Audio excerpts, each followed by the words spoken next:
જામનગરના કુખ્યાત દિવલા ડોન સામે એક મહિલાનું મકાન બળજબરીથી ખાલી કરાવવા બાબતે ગુન્હો નોંધાયા બાદ આરોપી ગિરફતાર।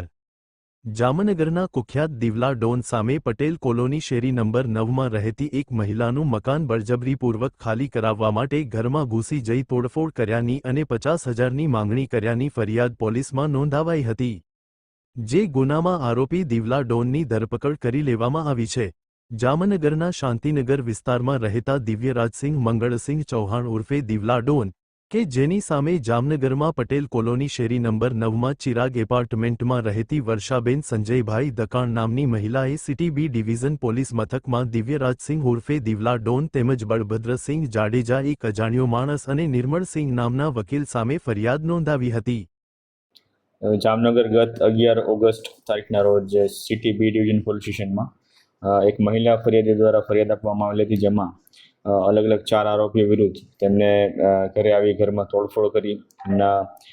ડરાવી ધમકાવી અને મકાન ખાલી કરવા બાબતની ધમકીઓ આપી અને એમની પાસેથી 50,000 રૂપિયાની માંગણી કરવાની એક્સટોર્શનની ફરિયાદ દાખલ કરવામાં આવેલી હતી। આ ફરિયાદને અનુલક્ષીને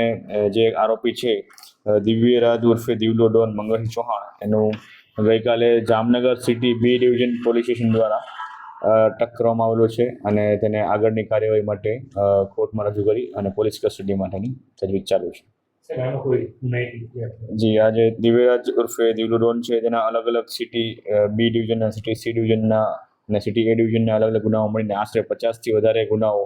જામનગરમાં દાખલ થયેલા છે અને અગાઉ તેને લગભગ આશરે 5 વખત એની પાસા કલમ હેઠળ અટકાયત કરીને જેલ હવાલે કરવામાં આવેલો છે